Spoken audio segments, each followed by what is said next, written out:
Basu Godin Notebook. Basu Godin Notebook. Basu Godin Notebook. Basu Godin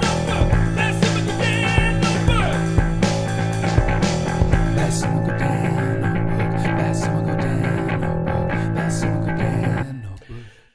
So what you just heard was our new main theme, courtesy of Greg Macpherson, who, after sending us our Future Friday jingle, he was back at it, providing us with this new main theme for the Basu and Godin Notebook, plus another jingle that you're going to hear later for our Monday Mailbag. So, Arpin, that's awesome stuff, isn't it?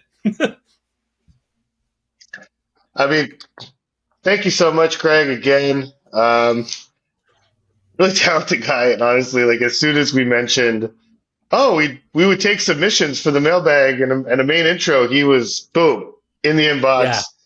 5 different things, just great. So again, Greg Macpherson, check out his website, gregmacpherson.com. That's Greg MacPherson.com.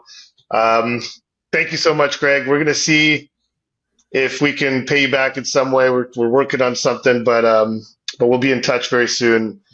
And thanks so much for that. I love the jingle. It's got some. Yeah. It's really got thanks for some energy to it. For sure. Yeah, and thanks also for the other people who sent us their entries. So it's very kind. It's nice to know that our listeners want to get involved, want to participate. So it's a lot of fun. Mm-hmm. Okay, so Arpin, let's get started with a look back at last night's game. It was the second time this season that the Canadiens won by four goals or more.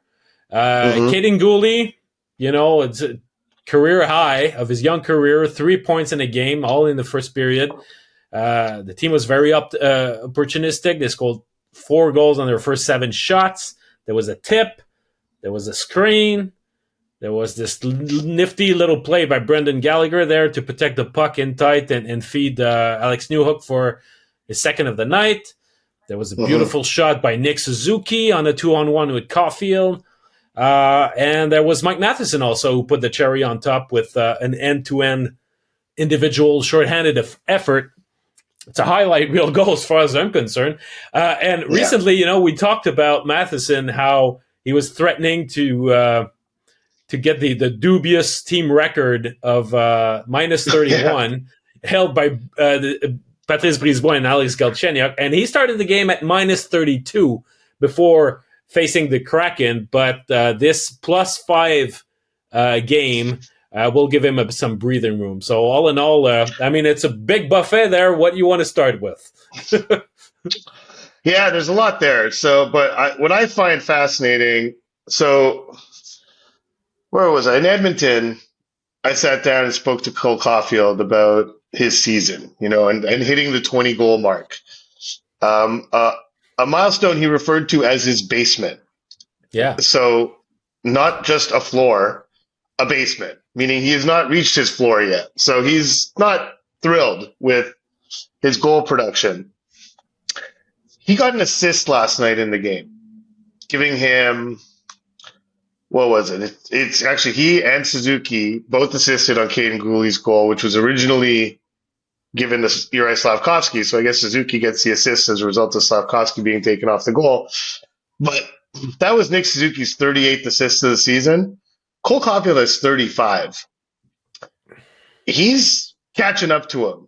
Meanwhile, Nick Suzuki on a 2-on-1 has Cole Caufield coming down on his one-timer side, has a lane to pass it to him, a brief one, but there was a window there where Nick Suzuki could have got him the puck, and I think the Nick Suzuki of the past most definitely would have got him the puck in that situation.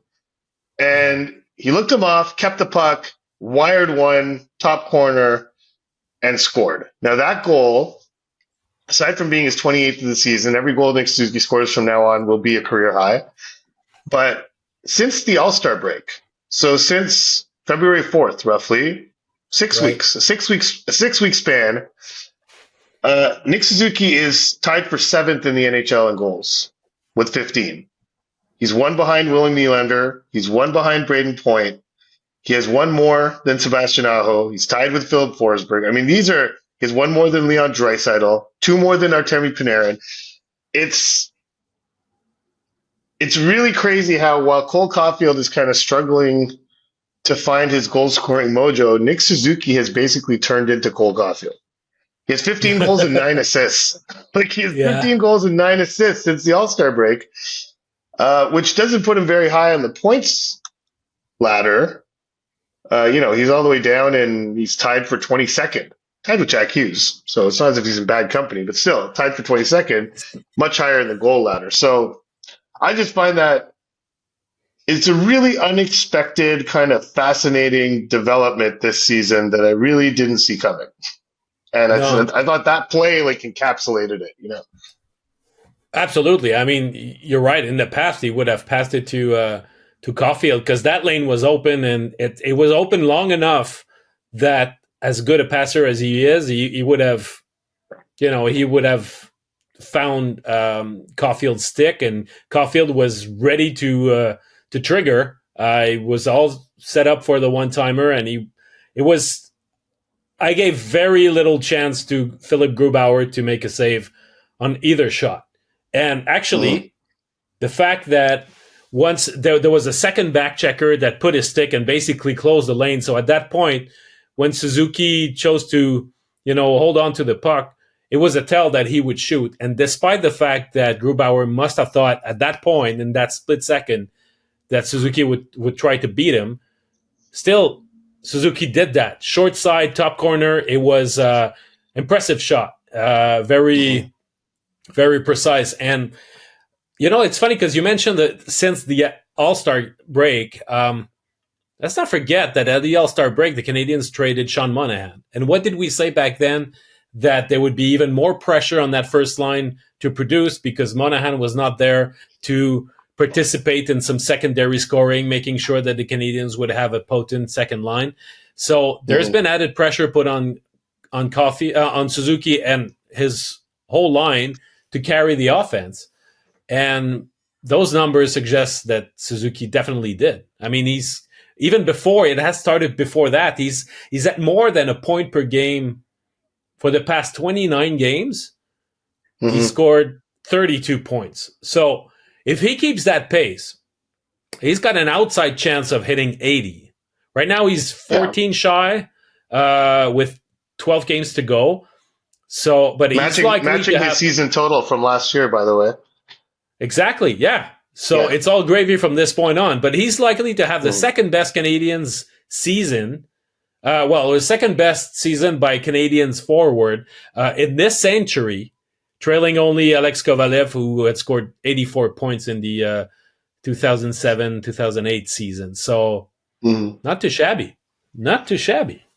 No, not too shabby at all. And that's this also, the whole context being that Nick Suzuki entered the year with you and I and many people questioning or wondering if he'd already hit his offensive ceiling, if this was it, if this what we saw last season and if this was the end of his offensive growth. And he's really, since roughly mid-December or so, which I think corresponds roughly with the 29 game sample you're referring to, has really taken,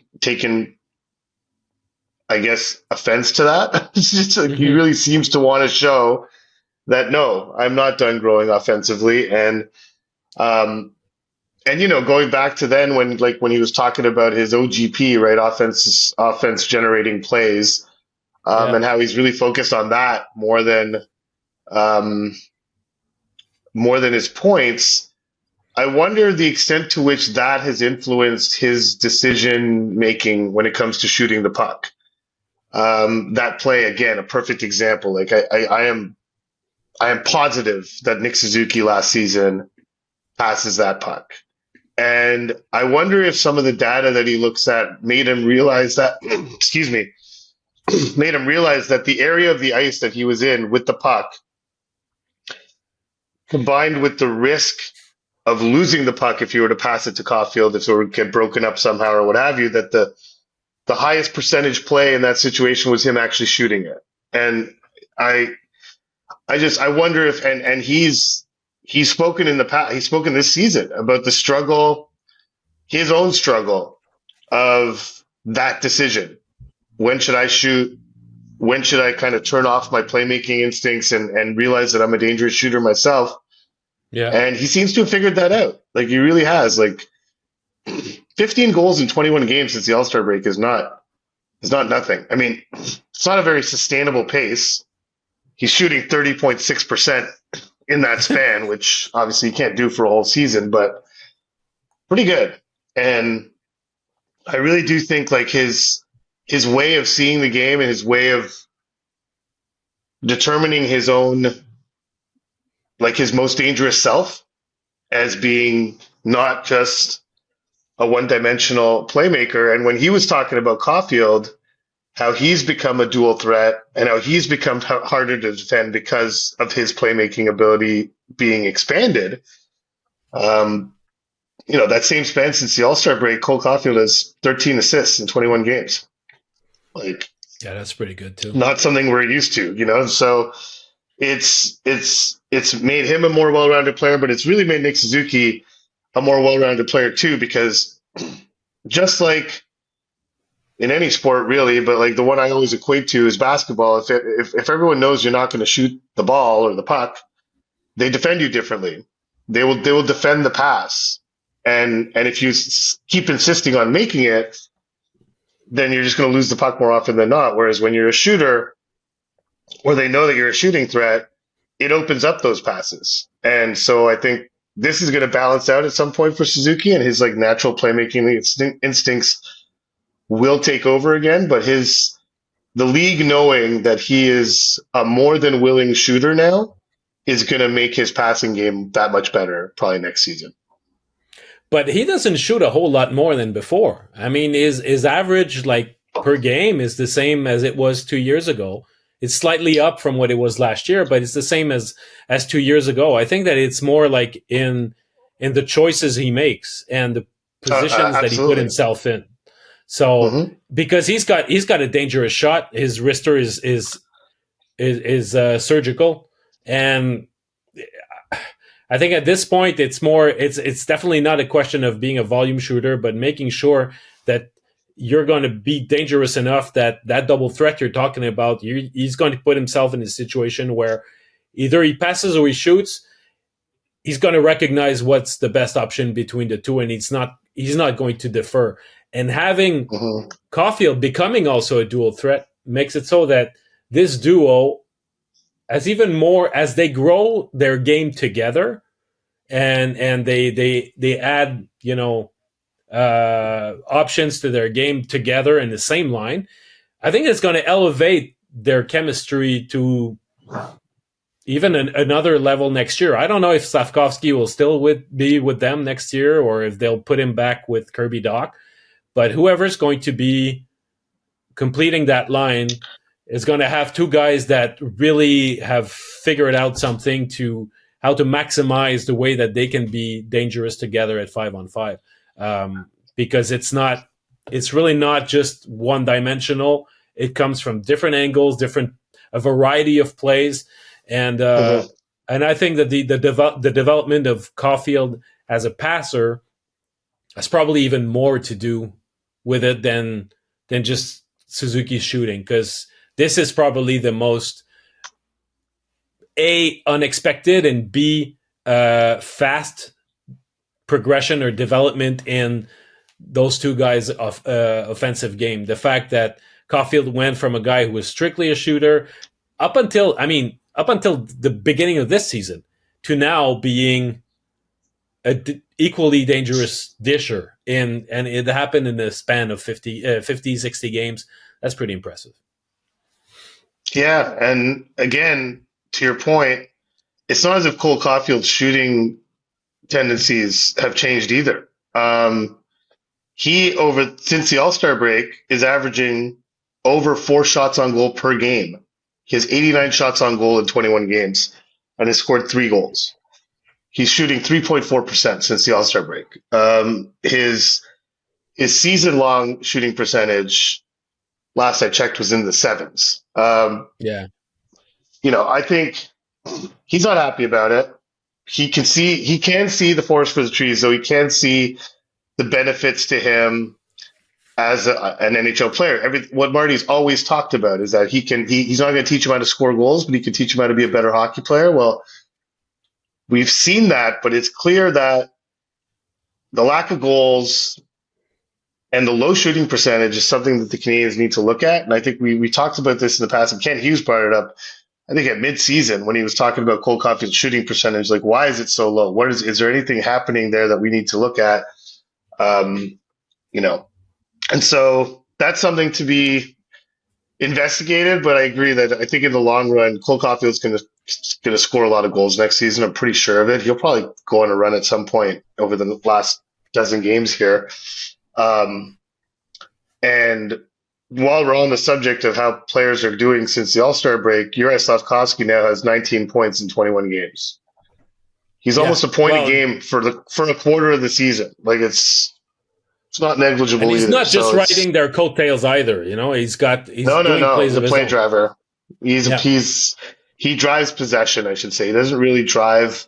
He maintains possession in a very significant way and extends zone time and creates other opportunities for Suzuki and Caufield to play in the offensive zone and create scoring opportunities. And it's crazy to me that, he extended his point streak to 7 games last night with a second assist, despite not getting the goal that was originally credited to him. Right. Yeah. And it's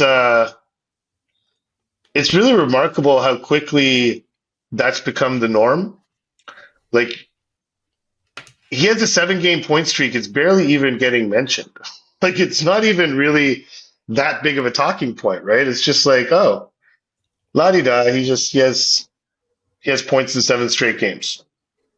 He's 19 and whatever. It's yeah, but he's not the one to nurture that sort of conversation, though. Because he wants to keep it about the team, and the team against Seattle the team against Seattle won their 5th game in 20 games, so it's not. Yeah, well, you don't need him to nurture the conversation for it to be a conversation. I mean, it's no. And there's lots of ways for it to be a conversation, but it's got points in 7 straight games. I mean, this is really. So, what do you think is the most promising development for the future of this team? Of those 3 players, everything we just talked about, or maybe someone else, what do you see as the most significant? Well, I would go with Slafkovsky, if only because we had a certain idea of what Suzuki and Caufield were capable of doing. I just mentioned the fact that Caufield's development as a passer is somewhat unusual, but I mean, we had a good idea of what Suzuki could be as a player, and I think he's just developing and elevating his game. Same for Caufield, but the bigger, I think Slafkovsky was a bigger question mark because the way that his rookie season went, there was a little bit of hesitation or uneasiness regarding, how much can he progress and show that, he's not going to be overwhelmed. And I think that the ways by which he improved over the course of the season is really reassuring for your organization. So all 3 guys, their own progression makes this season a success, I would say, to a certain extent, even though, the whole team, in terms of wins, it's not a success at all. But if you look at individual progression, you want your main players to get better, and your top 3 forwards have definitely gotten better this year. So I think that part is very encouraging. But if I had to pick between the 3, I guess I would go with Slafkovsky, just because of the uncertainty at the beginning of the season. Mm-hmm. Yeah, I would agree with that. And so I totally agree with that. And I think that actually brings us to another prospect that has created some uncertainty around the team, around the organization. You were in Belleville on Friday for Yeah. David Reinbacher's AHL debut. Pretty good debut as far as, kind of erasing some doubts. There's only one game, but I think this same idea exists about Reinbacher, maybe in the fan base. I don't know so much in the organization. I think they are still willing to give it a wait and see approach. They're not obviously thrilled with how things went in Switzerland this year, but the similarities there are real, and so in light of the run up to that game in Belleville, and paint a picture, if you will, for those of us who weren't there, of what your sense was of his need to perform in that moment, and then going out and doing it. Well, I think that there was the coaches made it clear to him that they didn't want to bombard him with too much information, and they didn't want him to go out there and be the difference maker right from the get-go.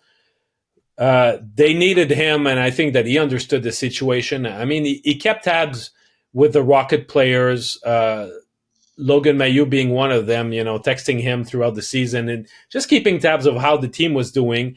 And he understood exactly where the team was and how crucial a time in the schedule this was. I mean, 3 games in 3 nights, you arrive, you're thrown in the wolves. And so I think that he had a good understanding of that. He was a little bit nervous. He was nervous at the morning skate. He was nervous in the first period and sort of settled in afterwards. So I didn't feel, when I say that Jean-François Hull didn't want him to do too much, I mean, the day before, he had sat down with him and explained to him, the basic stuff regarding their 5-on-5 structure. The morning of the game, he was involved in the PK meeting, which saw plenty of action in the first period. They had decided that they would not use him on the power play, but that they would integrate him to the PK right from the get-go. So it definitely got him into the game. But they didn't want to overwhelm him. So keeping it simple, keeping it just testing the waters, just learning how to be comfortable in that environment was the primary goal. So after that first period, gradually he got better, he got more comfortable. I wouldn't say that he was amazing in that game. There was, I think that his long skating, his long strides made him cover a lot of ice. He was quite good in his zone exits, just in carrying the puck a little bit, identifying the first pass option. But there were other times where he felt the pressure, guys coming to him, whether it was Igor Sokolov or Bukanji Imama, hitting him hard in the corners. And a couple of times he lost the puck. He created a turnover in the second period, gave a Senators player like a juicy scoring chance right in the middle of the slot after a turnover. There was a couple of misuse, but he didn't need to be perfect. And he didn't need to do anything fancy. And the thing is, I think what makes it so great is that in a game that was satisfying, that was definitely more than good enough, that tying goal was really like the icing on the cake, because it was a goal that they absolutely needed. And I mean, I don't know if you guys have followed the Rockets play over the course of the weekend, but so they were playing 3 games in 3 nights, and they won all 3 games. And it's a very, very difficult thing to do. And in that first game, I mean, they played Belleville the first 2 games, and I mean, bitter rivals in the standings. There were crucial points to be had there, and he really made the difference there at that point, stepping up, using his instinct, and really completely making a fool of, I think it was Donovan Sebrango, Yeah. who Yeah. fell on the ice. You should have seen Sabrango. I mean, he came back after the goal, slamming the door 2 or 3 times and almost breaking his stick. He was so upset. And yeah, and Reinbacher, just an amazing shot. And it's a cool way to say, hey guys, I've arrived, and the Absolutely. boys were so happy for him too. You could tell that he became a part of the team very, very, very quickly. And at that time, that the bona fide top prospect label that he's got on him, he made it worthy by scoring that goal. So. Yeah. Yeah. And when you talk about the guys being happy for him, I spoke to Caden Gooley about him.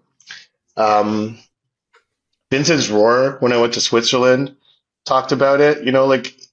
All that negativity from his draft pick really resonated with a lot of the players. It really, because it's supposed to be the happiest moment of your life, and it turned into a negative experience for this kid. And I think it quickly became positive. I think he saw both extremes of the Montreal hockey market. When he talked about crazy hockey market, I think he got both sides of it. He got the negative side of it and he got the positive side of it within 72 hours, a really close span. He had a fan show up in Brossard to give him a book of positive comments from the internet. I mean, it's just who does that? So he had both sides of it. And Roar mentioned how, he's a sensitive guy, that got to him. And, ultimately maybe he needed that step back in Cloton, the way the Canadiens viewed it. I think both you and I sort of thought they shouldn't let that, that would blow over. It shouldn't dictate your decision on whether to send him back to Switzerland or not. I don't think it dictated it, but it was a factor. They considered it, yeah. But yeah, it was one of several factors that they considered. But so how these guys feel about him, I think, has something to do with everyone in the organization wants to see him succeed, including the players that he's competing with for roster spots and ice time and all these things. And Mike Matheson had something interesting. I talked to him just in Vancouver the other day, and I was like, what was your impression of that whole thing, that whole scene, him being drafted, sort of the buzz around him, how he performed in training camp? And he was like, well, the most impressive part to me is that he didn't seem to let that stuff bother him. He showed up and all he kept saying is, I just want to learn as much as I can. He just kept saying that over and over again. And that's what Matheson's takeaway was that when it came time for business, he was able to put that stuff behind him and go to work, And so, yeah. and he showed it in training camp. He really, as rookie camp moved into training camp, his play improved pretty consistently on a pretty linear path as he got adjusted to the ice, adjusted to the speed, the physicality, all the things that he doesn't see in Switzerland. The adjustment in my memory, that game he played against the Devils, I felt like he looked completely comfortable. He wasn't dominant or anything, but he looked way more comfortable, and he looked like he had way more of his bearings than he did in Buffalo at the rookie tournament, only just a couple of weeks earlier, So yeah, it's interesting in the sense, or telling in the sense that, he's going to show up in training camp next year and he's going to want a job with the Canadiens. He thought he was good enough to play for the Canadiens this year and was kind of disappointed that he wasn't playing for the Canadiens. So he's going to be trying to get a job with Montreal, and it's going to be fascinating to see how he does, because from a talent perspective, from an investment perspective, the Canadiens have every reason in the world to want to keep him in Montreal next season, depending on how things go in Laval this year. But I think he's the type of guy that's going to have a full off season. That's another thing I learned in Switzerland was his dad. His dad's always preached to him the championships are won in the summer. And he was at his dad's place playing darts one day when I was there back in January, shit talking his dad while they're playing darts. And he said, Dad, you were right. Like, it really is. I really feel like everything, all the training I missed in the summer, I'm starting to feel it now, kind of thing. So there's going to be a lot better circumstances for this kid to succeed at his next training camp, knowing he's coming to North America, a full summer of training behind him, and just having taken a new step in his career. And so I think it's going to be really interesting to see what the Canadiens decide to do with him. Yeah, I like you used the word business, and I think that there's as I learned to know this kid, that's really something that exudes of him. It's like he's got a very business-like approach. He's not the fans, as they will discover him, they might not think that he's the most flamboyant, outgoing guy. He's no Slafkovsky in terms of charisma.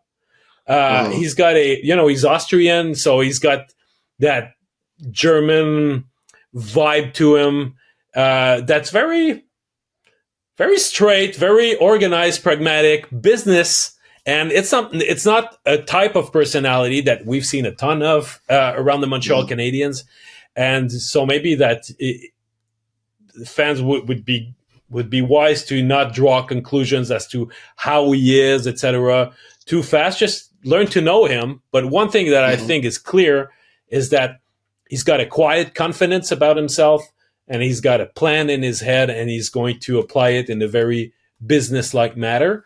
So coming here, he was eager to arrive to Montreal. He was eager to put Clotin. I mean, he was asked this after his first practice in Laval. He was asked about his season in Clotin, how it went, and all that. And I mean, it within 5 seconds, he says, "That's behind me now."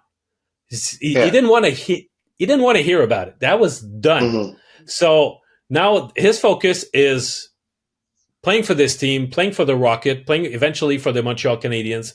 And clearly he's got his eyes set on winning a spot with Montreal next year. But for the time being, I mean, you look at what he just did, playing 3 games in 3 nights. I mean, I have to underline it again, because this is not something that they do in Switzerland. They'll have back-to-backs, let's say Friday, Saturday, and then they'll play again on the Tuesday. But sometimes they don't always play on the Tuesday. No, sometimes, not all the time. And sometimes. And now he had been sitting waiting. Oftentimes their week is the back-to-back. Like that happens. That's it. So that's the most that they will play will be 3 and 5. So for a guy who had been sitting there waiting to know if he would have to be playing into a relegation series, so he had been inactive for a while, just practicing, and then he arrives in a new league, first like real North American games that count a ton. And he plays 3 of them in 3 nights. And on the 3rd game, he's on the ice for the first 3 goals that the Rocket scored, added an assist. Man, that's a tall order, and he really succeeded in that. It's a nice little debut for him. Yeah, absolutely. Yeah. So am I. And so just to summarize what this weekend meant for the Rocket. So now they have 9 games left this season. They're 1 point behind the Toronto Marlies in 4th in the North Division, 3 behind the Rochester Americans, but most importantly, 2 points ahead of Belleville, who has a game in hand for the final playoff spot, which the Laval Rocket are now holding. They are playing in Utica on Wednesday, and then they have Belleville back-to-back Friday, Saturday at home in Laval. Huge implications. So if you're looking for something to do, and you're in the Montreal area, I think going to the Laval game would be a pretty entertaining evening, I would think. On top of Friday night being Reinbacher's first home game, these are massive implications for the playoffs, both these games. Fierce rivals, hated rivals. So yeah, that's Friday and Saturday in Laval. So moving on, the Canadiens are now heading towards Denver, Colorado. Yes. Where they will be meeting up with... yes, exactly. Where the glaciers melt and turn into beer. Exactly. So Jonathan Drouin is having a remarkable turnaround season. Honestly, I couldn't be happier for the guy. But he's really become what the Canadiens always hoped he would be. And, for whatever reason, circumstances here, the pressure on him, the trade, the contract, everything just made it so that he could not, I think, perform up to his potential. And going to Colorado, hooking up with his old buddy Nathan MacKinnon, has given him a new lease on life. And he's got 46 points in 68 games this season, scored the overtime winner the other night.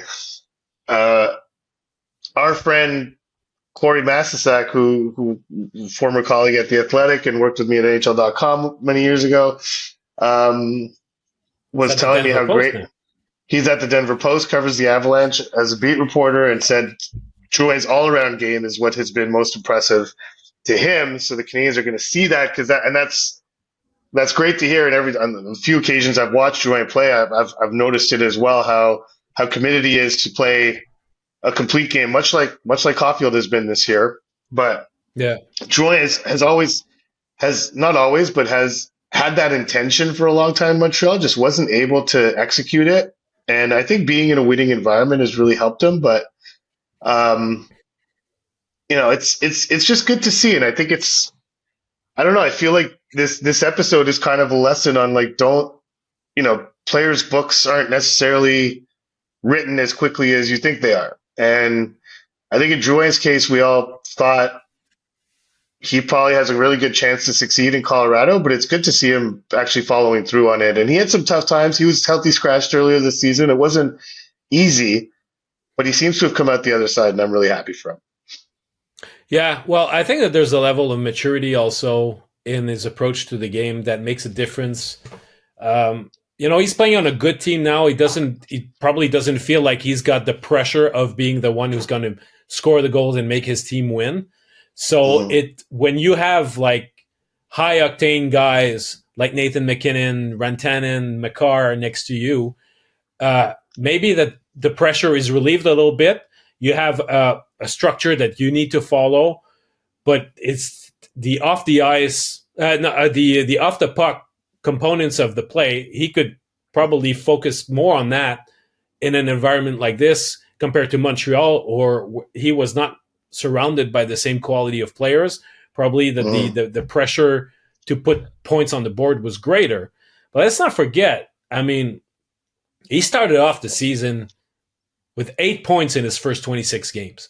He didn't catch fire right from the get-go.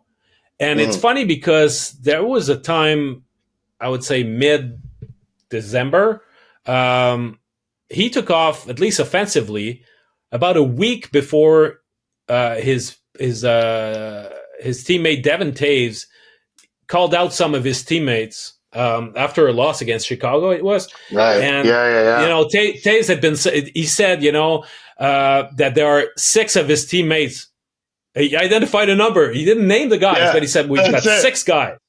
We got 6 guys who don't have the self-awareness of what needs to be done to win, and who are not. They're going against the team structure. So he was really upset at the climate within the team. It was an incredible. So I don't know. Yeah. So I don't know if Drouin was one of the players that was targeted by Taves in those comments, but it seems as though on top of his offensive production since then, he's become also a more well-rounded player off the puck. So this all came together, and he's definitely a guy that now doesn't go against the team structure. He embraced it, and he's managed to salvage his career because it was much we heard Yevgeny Kuznetsov say after his trade to Carolina, this is my last opportunity. This is my last chance. I don't know. Maybe that Drouin would never admit it, but he must have thought something similar. Say, okay, this is it. I have to seize that opportunity. I got my good buddy Nate that vouched for me, that made it so that I could come here and perform. This is it. And he made it happen, because after those 26 games, in his last 42, he's almost playing he's almost scoring at a point per game clip. 14 points in his last 11 games. I mean, this is Well, more you could specifically, argue that it's just a small sample size, but over half a season, 38 points in 42 games. That's star level hockey as far as I'm concerned. well, more specifically, so Devin Toews made those comments on December 20th. Since December 20th, Jonathan Drouin has 33 points in 38 games. He's fourth on the team in scoring. It's, I mean, there's a clear before and after here that seems perhaps convenient, but if you decide to make that line in the sand, that December 20th comment of, I think we got some guys that think they're playing well, and I think they're kidding themselves at this point, is the quote. So it's brilliant, like chef's kiss, like it's just fantastic. 33 points in 38 games for Joe. And so, yeah. I think it's again, and sometimes guys need a kick in the ass, and this is going to, well, let's segue into our mailbag segment with, thank you, Greg Macpherson, again, our new mailbag jingle. We do a mailbag every Monday, Let's go to the mailbag. Mailbag. They reach out and they write to us. There we go. So, to open the mailbag this week, I love that mailbag jingle. I really enjoyed it a great deal. I think it's great. Thank you so much, Greg. My finest hour. I just love it so much. So we'll start the mailbag with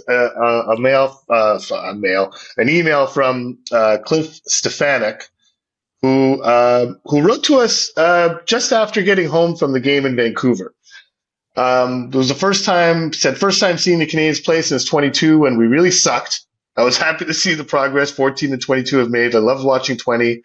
He's going to be a load when he fills in. They played well against a grade A opponent. What I wasn't so stoked to see was the shell of Josh Anderson mope around the ice all night. Seriously, what else can the coaches do with him to get him going?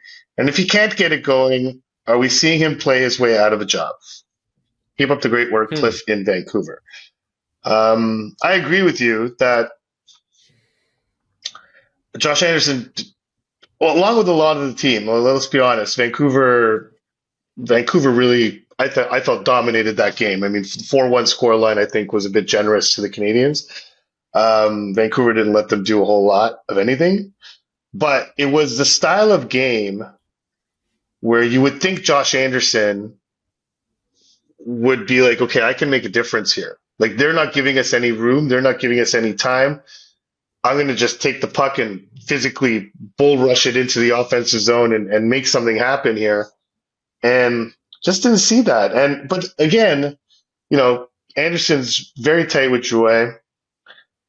Okay, I was wondering where the segue was. The segue was that if Jonathan Drouin can figure things out at age 30, Josh Anderson can figure things out at age 30. And it's not probably not this season. I think we've mentioned it on the show. I don't think he's a lost cause. I think there needs to be a different approach taken with Josh Anderson, because I was talking to a pro scout in Vancouver, and he was just like, what is going on with Josh Anderson? Like, he just looks like he's checked out of the season. And it's a bad look. Like, if you want to either maintain playing for the Canadiens or have other teams interested in you, him looking the way he's looking now on a pretty consistent basis is not helping himself at all. But I don't think it means it's the end for Josh Anderson. I really don't. And I don't think he even necessarily needs to change environments for it not to be the end. I sincerely believe that the approach with him needs to change, that they need to have him play a simpler game, and they need to get him to stop thinking on the ice. And I think if they do that, you'll see something similar to what Josh Anderson used to be.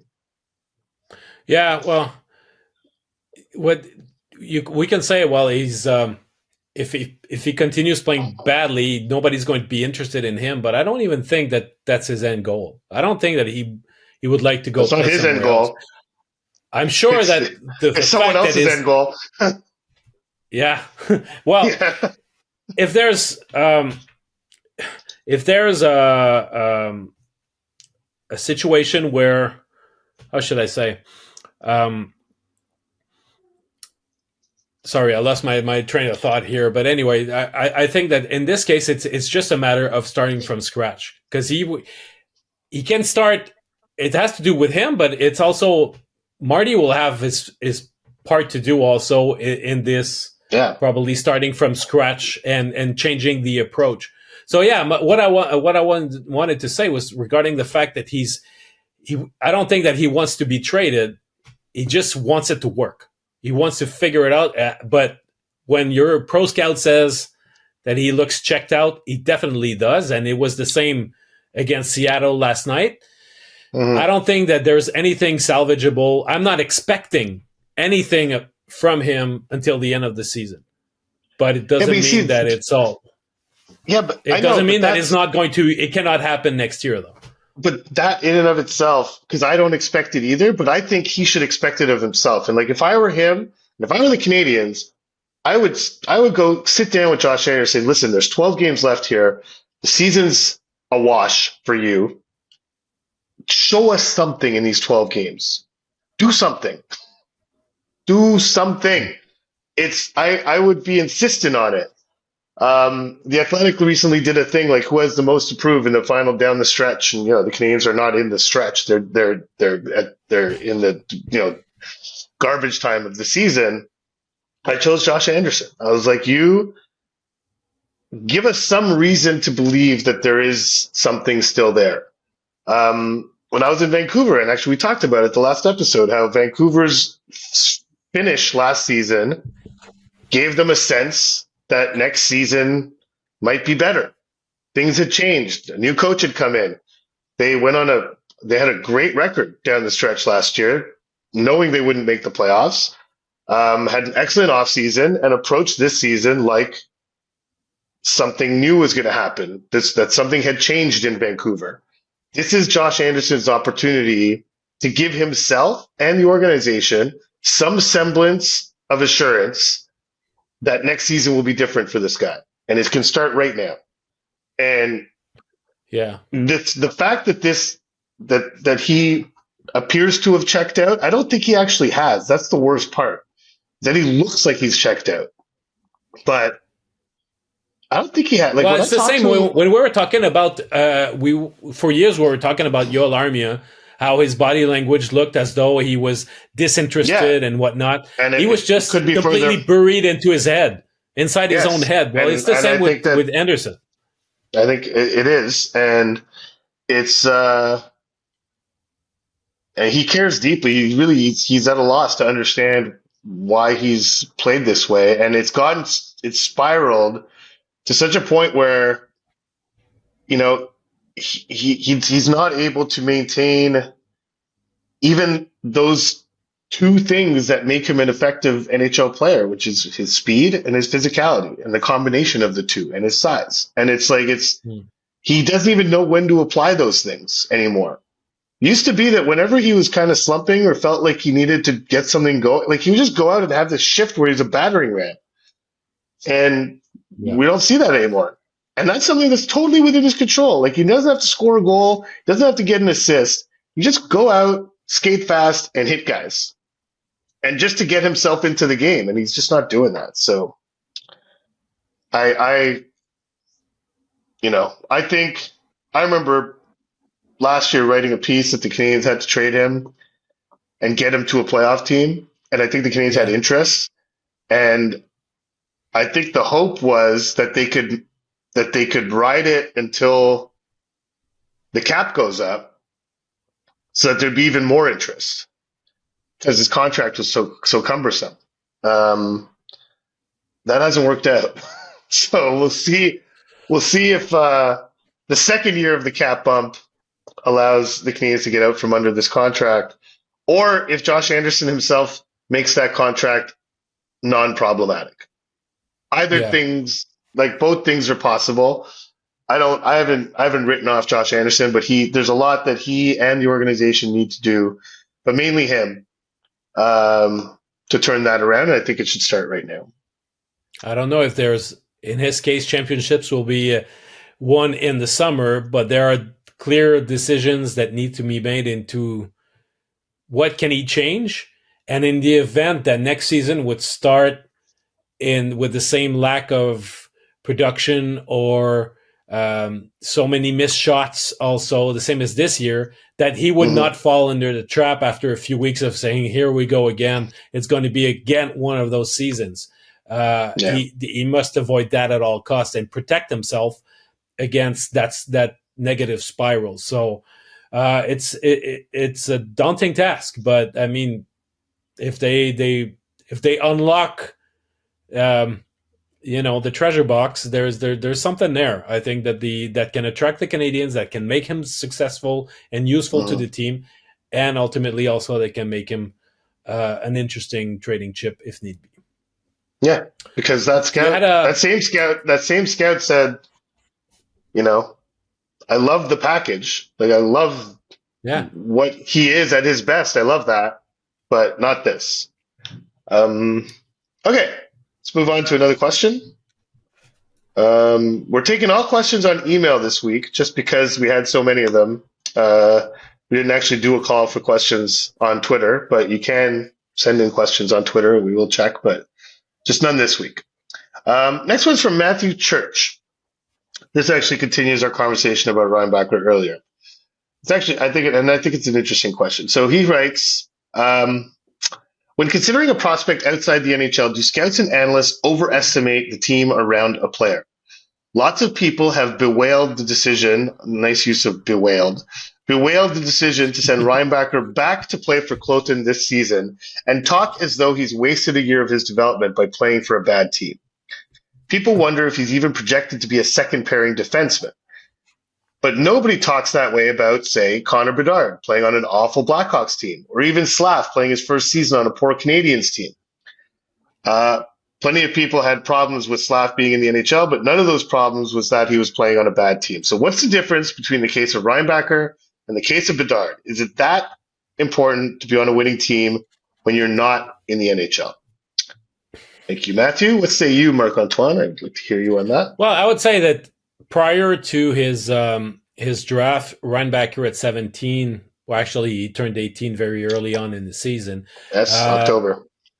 Became the top pairing defenseman in Cloton for a team that maybe overperformed, but there's no doubt that he was a key cog on that blue line, and there was nothing that suggested that he would not be able to do the same this season, which led me to wonder, because we keep hearing about the sophomore slump when it comes to second-year players in the NHL, but could you have a sophomore slump in another league too? He could have suffered a sophomore slump in the Swiss league for all that matters, or guys in the American League that are second-year player. William Trudeau is probably a guy that has also a bit of a sophomore slump too.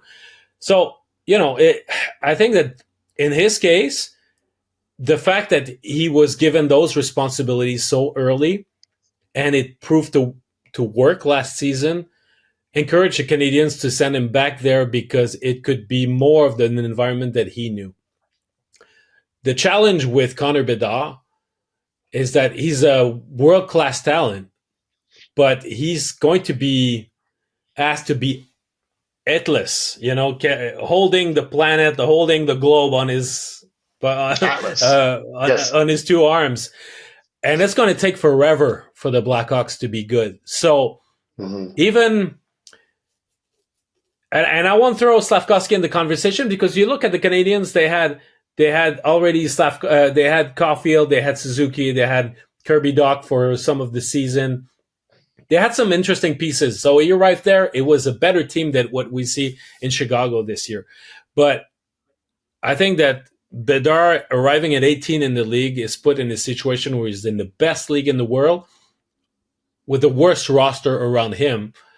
it's a bit of a disservice. They chose to do that, and he's going to flourish no matter what. He's going to be good, but it's certainly not a winning the optimal environment for him to develop. It's going to be trial by fire. Even Connor McDavid had better pieces when he arrived in Edmonton. There were some good guys around him. I mean, and in Toronto, Austin Matthews was not alone either. I mean, Marner and Nylander were quickly around him. So it's I think it's a bit of apples and oranges. But if I had to identify who's got it worse, I would go with Bedard. But he's a world-class talent, and he's going to overcome it. And in due time, the Blackhawks will be good. But there is pain and suffering on the way. Yeah, and then again, and I think the Blackhawks were concerned about that, right? I mean, there's a reason why they signed Nick Foligno and Corey Perry and Taylor Hall and all these guys. They were worried of just how bad. I mean, literally one by one, those guys fell by the wayside. Although Foligno's still there, but he was injured for a while. Hall, obviously, the season's over. Perry, whatever happened with Perry happened. But you mentioning sophomore slumps, can they happen in another league? 100% they can happen, and they did in Reinbacher's case. I mean, what is a sophomore slump, right? A sophomore slump is basically having a successful entry into the NHL, having an off-season to think about that successful entry into the NHL, an off-season where you're largely left to your own devices by whatever team you play for. You have all sorts of different people coming at you with different things, distractions, this, that, and your focus might not be where it is. And then you arrive in your second season, the bar for your expectations is here, and it's too high.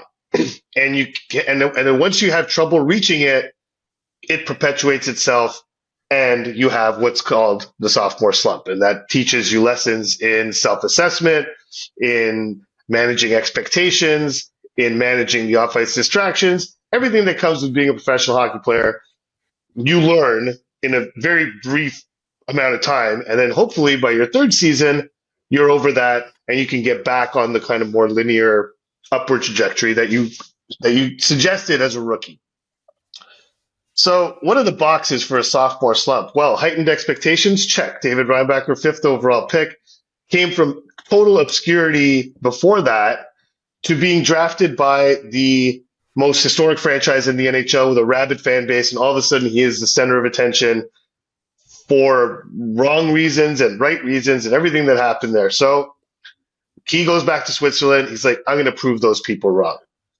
Not the right way to show up for a season, you know? So the other thing is, trying to, live up to expectations, but your own expectations, Reinbacher desperately wanted to show that he was worthy of being a number 5 overall pick. And in doing that, started playing hockey the way that did not get him picked number 5 overall. He started to play the game in a way that is not what made, frankly, half, if not more, of the teams in the NHL desperately want to draft him last year.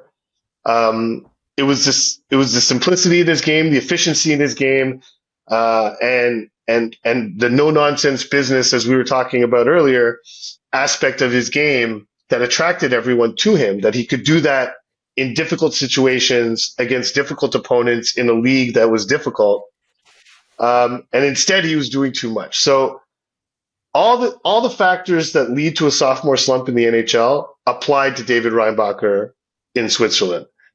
It didn't help that the team was awful, but frankly, him having a difficult, and it should be mentioned that injuries almost right off the bat in Switzerland also contributed to his season, but it didn't help Clotin that when he arrived, this is the version of him that arrived. If it was last year's version that arrived, he might have had a bigger impact on helping them turn that season around in some ways. But he put so much pressure on himself and played in a headspace that was so foreign to him that it really impacted him all season, I'm convinced. So, but it's great that he's got that opportunity to finish the season in Laval. What's a saving grace for him to, wash that off right away, not having to wait until next season. Mm-hmm.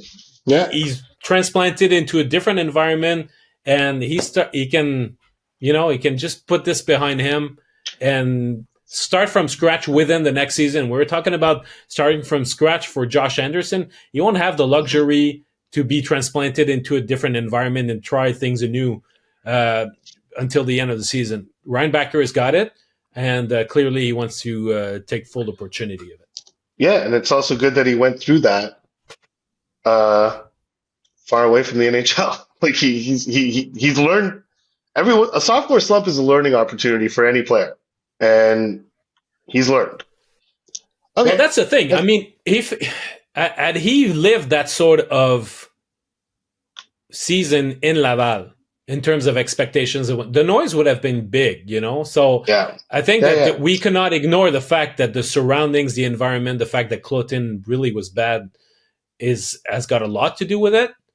But if some part of it was also his own undoing, just because in terms of managing expectations, perhaps the same reality would have applied in Laval and would have made bigger headlines, and certainly not something that he would have needed. So all in all, maybe that's all for the best. Yes, we'll see. And maybe ultimately the Canadiens were right to send him there. Who knows? Yeah. Okay. Moving on to a question from Taylor Cody, which came as a reply to last week's mailbag, actually, where he had just finished listening to it. And the question on culture got me thinking about the personality of the team. How would you define the personality of the Canadiens, both on and off the ice? How has it changed since the run to the finals, with all the turnover on the team and in management? To me, the defining trait is energetic, both on and off the ice. It seems like the team has a lot of fun off the ice, particularly compared to years past, and on the ice, play with a pace and intensity that helps them play up to the best teams in the league. From Taylor Cody. I would say that the personality is first and foremost the personality of their head coach. I think that the team is turning into a Martin St. Louis light, in the sense that they're happy bunch, happy to be together and whatnot. They're a young team, and they act accordingly. But when you look at their personality on the ice, I think they're learning to be a very methodical, very hockey IQ oriented type of team.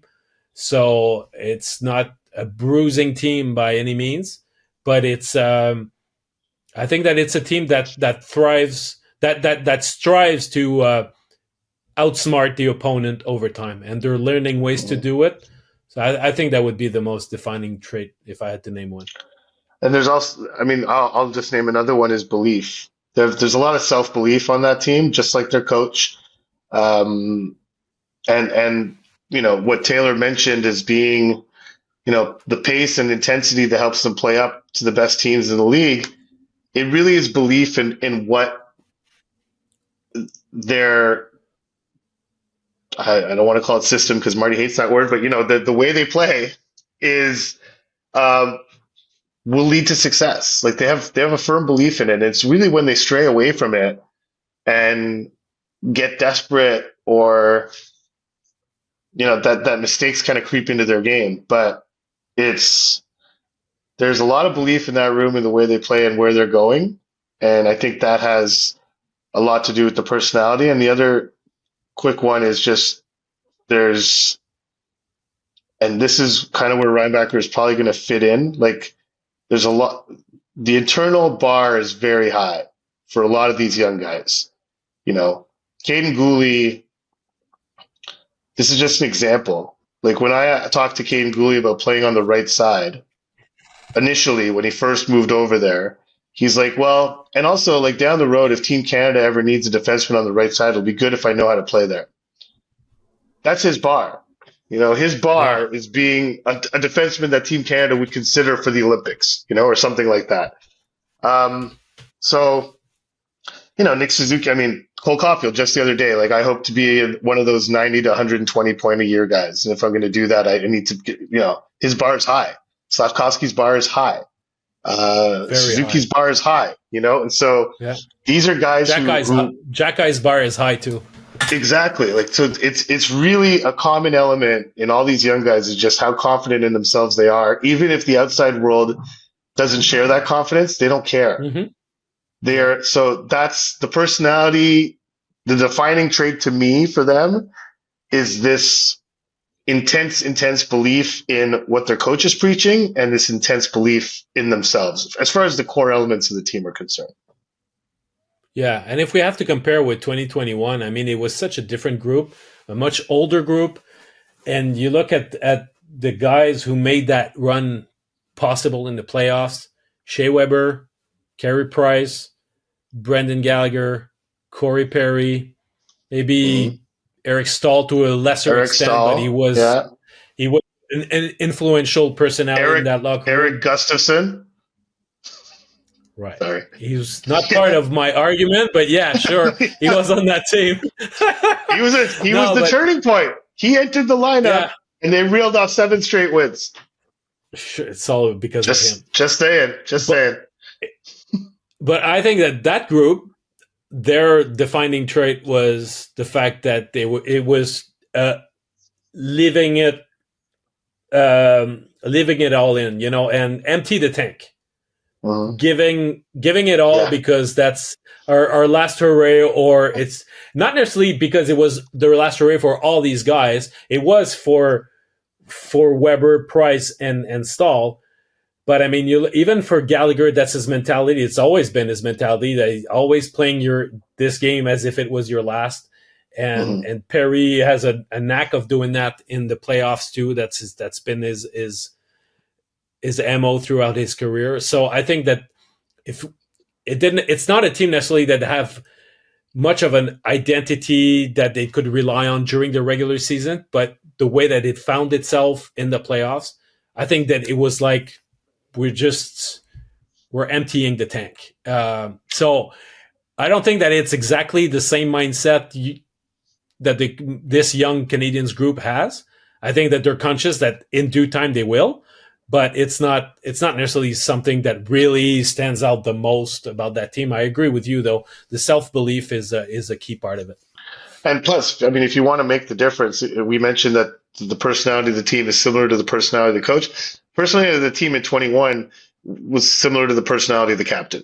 It was Shea Weber. Shea Weber kind of ran, and Carey Price was a very similar type of personality, but that really permeated throughout that dressing room, even though we weren't really in that dressing room that year. But so this is hard to really tell. No, not at all.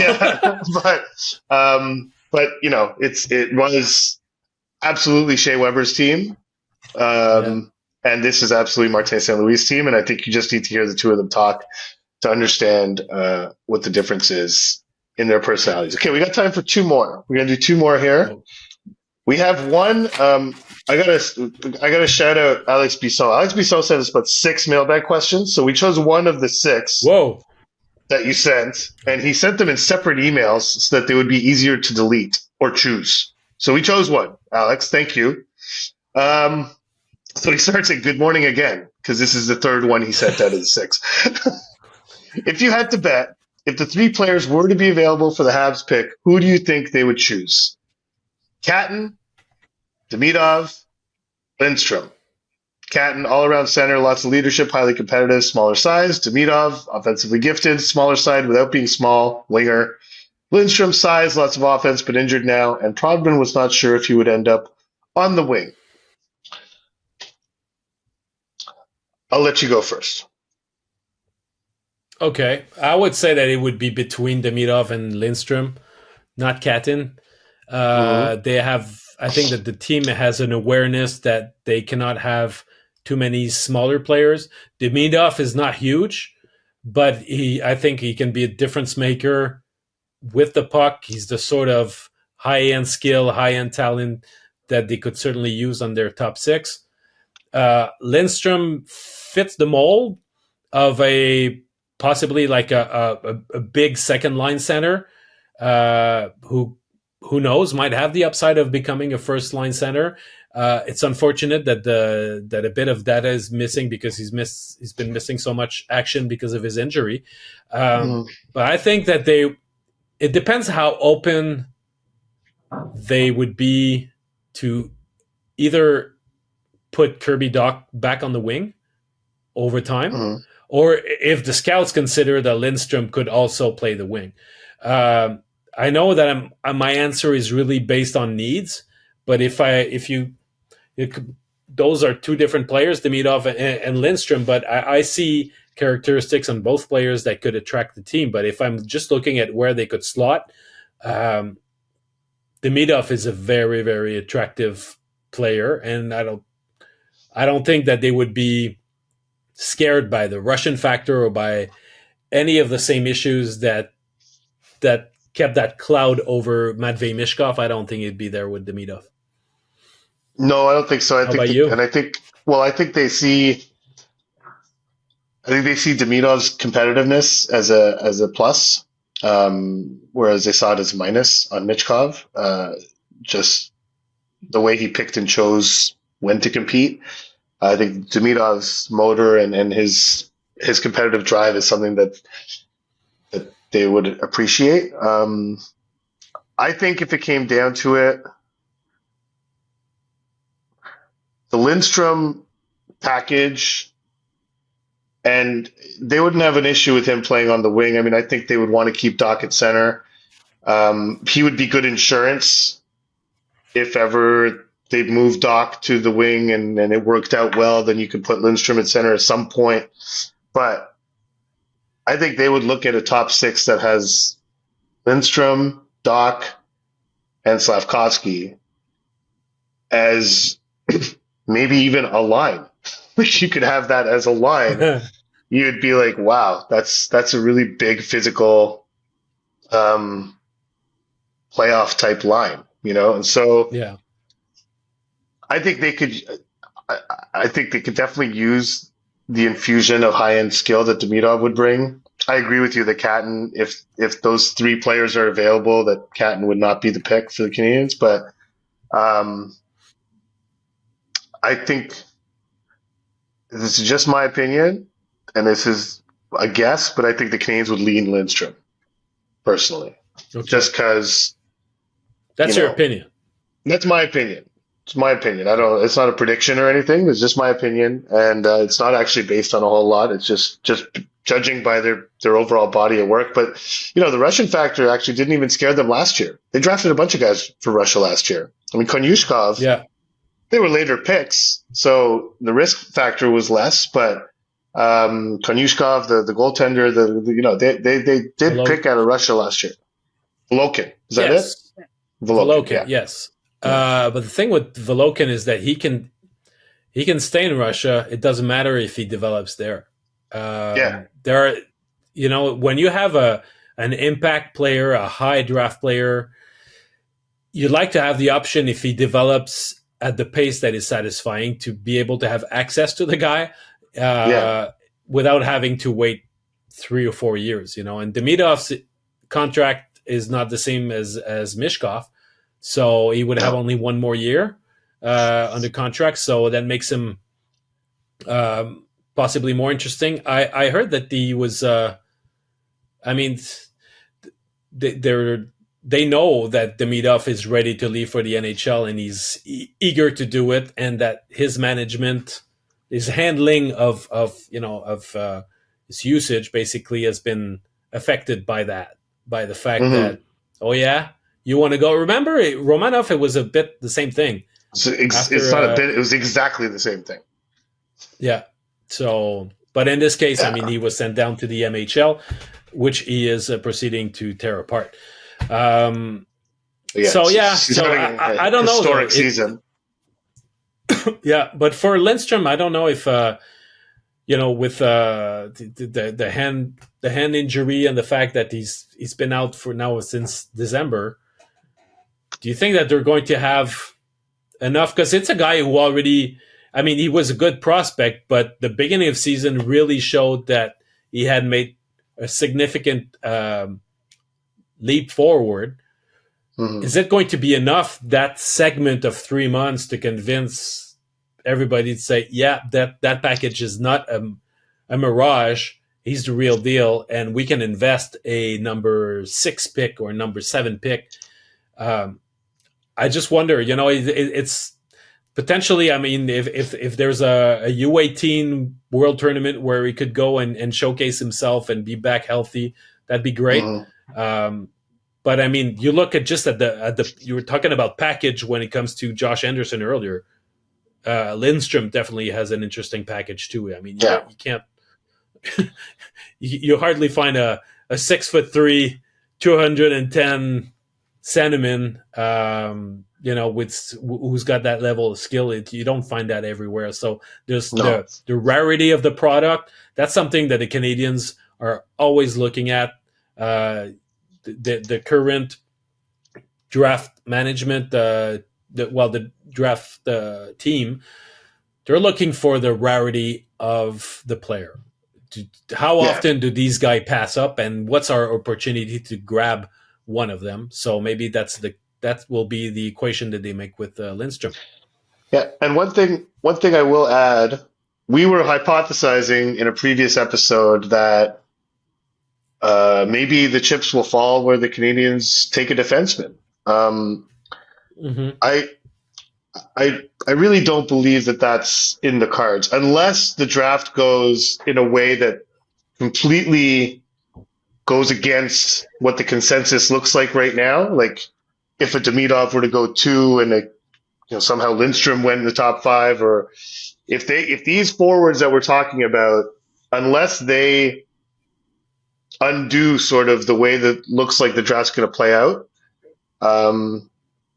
I feel pretty confident that even if there's a good defenseman on the board, the Canadiens are going to go with what they'll probably view as the second best forward available in the draft. So if it gets to that, but I really do think they're prioritizing a forward, even if one of these high-end defensemen are sitting there at their pick. Now, if neither Demidov nor Lindstrom are available when they pick, then maybe that changes. Maybe they move the pick. Who knows? Maybe they move the pick. Maybe they take a defenseman. I mean, who knows? There's lots of possibilities. But I think the way they're viewing the drafts is it's setting up well for them to get a forward they like at their pick. Mm-hmm. That's what I think that's what they're hoping for. Well, notwithstanding the lottery, I mean, just by pure points, they're bound to draft between 5 and 7. So it's pretty interesting. Yeah. They'll get a good player there. They should have one of those two guys available. And if they don't, then it's going to get interesting. Then it honestly does get interesting because if neither Demidov nor Lindstrom are there, and none of what they consider to be the top defensemen are there, I mean, maybe that pick is in play. Maybe that pick gets moved. Possible. Definite possibility. Okay, last question. We're going to close out the mailbag with a question from Brian Goman. In the interest of forward progress, I believe it's important the team adds a veteran scorer to help insulate the top 6. This team can't risk another season where they are not in the playoff conversation. I think the perfect target is Tyler Toffoli. He would be a scorer for Doc and add value to power play 2 and the penalty kill. He obviously has familiarity with the market and chemistry with some of the players. But he's also been one of the most consistent goal scorers no matter where he plays. Despite his gifts, he seems undervalued around the league based on his trade value and open market value when he was UFA previously. I also believe he'd be open to Montreal as an option, even if it wasn't his first choice. My offer, 3 to 4 years at $6.5 to $7.85 million per. Very specific range, but that's the range. Say that again. 3 or 4 years. Yeah. At a range of 6.5 to 7.85 per year. 0.85. Okay. Really, really specific. Yeah. What are your thoughts on that? Because I think, well, first off, I'll just say that the reason why the Devils didn't re-sign Tyler Toffoli is that they could not agree on term. And I think 3 years will not get it done. Maybe 4. But 3 years, I think, would be a hard no from the Toffoli camp. I think New Jersey would have happily done 3 years. Oh, I see why it's 7.85, because that's what Caufield makes, of course, and if it slides under Suzuki's number. So there you go. But so I don't think 3 years gets it done for Tyler Toffoli. You're going to probably have to go to 5, which it starts to get dicey at 5 years at his age. Well, look at him bouncing around from team to team in the last few years. I mean, I wouldn't blame the guy for wanting to settle down and stop, just preparing his luggage every now and then. He went from, only since the 1920 season. So we're talking about 1, 2, 3, 4. In the last 5 years, he went to LA, Vancouver, Montreal, Calgary, New Jersey, and now he's in Winnipeg. So it's intense. Yeah. That's a lot of teams, and he's right to point out that Toffoli is very valuable, that he's been consistent, and that he's undervalued. I agreed with his points. I don't agree as much with the fit, though, and where exactly the Canadiens are they ready to invest that sort of money and to fill that hole with a guy who's a good player, but who's not a prime player? I think that the Canadiens should look at keeping their assets to aim higher than that. Assets is not just trading assets, but also the money.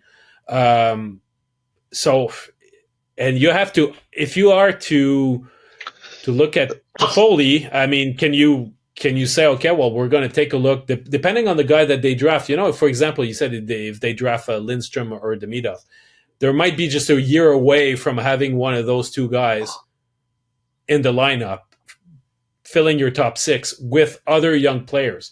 In the meantime, do you want to give Alex Newhook a bigger look to say, okay, well, on our top 6 as a winger, what can you provide us? What can you give us?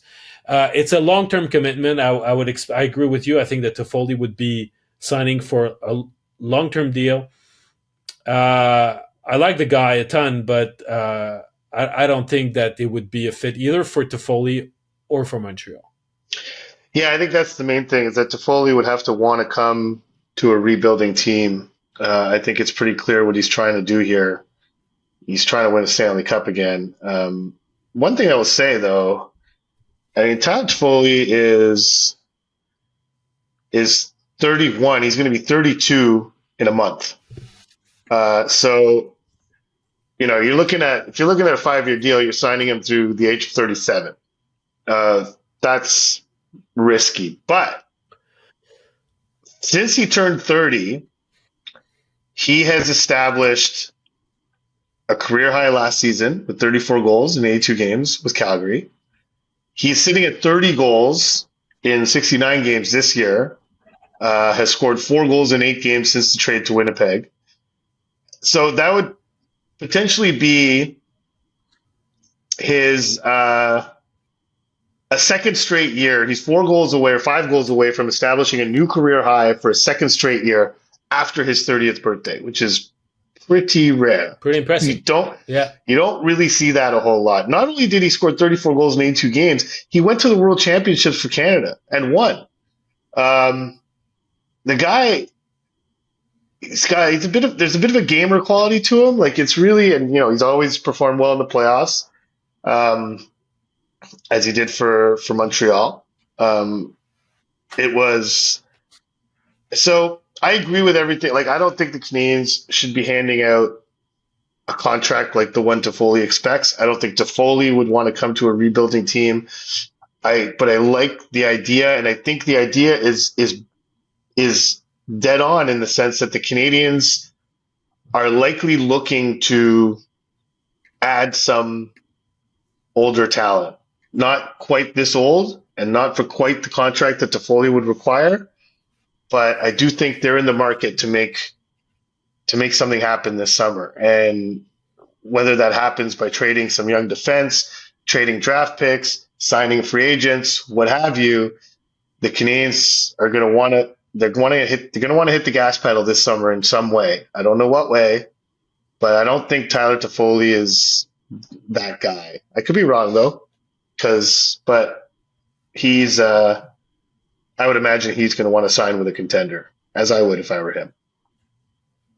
Yeah, and I mean, I brought up the name Brett Pesce the other day, and I know it raised some eyebrows, but I think that for the most part, when it comes to free agency, I think the Canadiens probably would wait a year more before really investing, and probably look more towards the trade market to get better in the offseason. They might sign guys, but at forward, you have to look at the pool also of players that are potentially available, and the one in the summer of 2025 will be a lot more interesting than the one this coming summer. So when there's supply and demand, if there's not a lot of supply, those guys get paid, and it's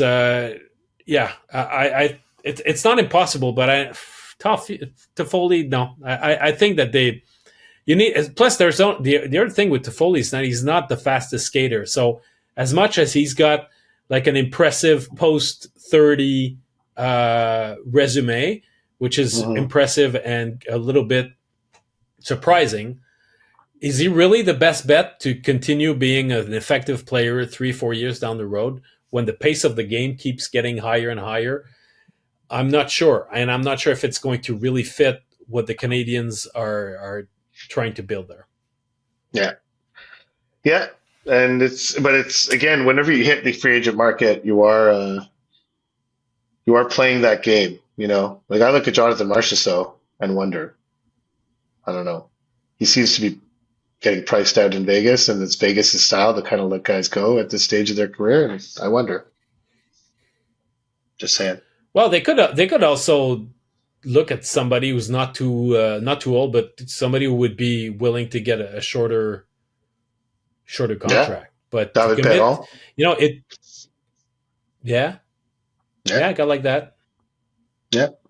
That sounds right. But at the same time, do you consider that you have enough in your own stable to avoid investing in guys that are good players that are improving your team, but ultimately that are not the difference makers? You're looking for difference makers, and who's to say that if you sign a Toffoli or even a David Perron, that they won't block Newhook, they won't block Joshua Roy.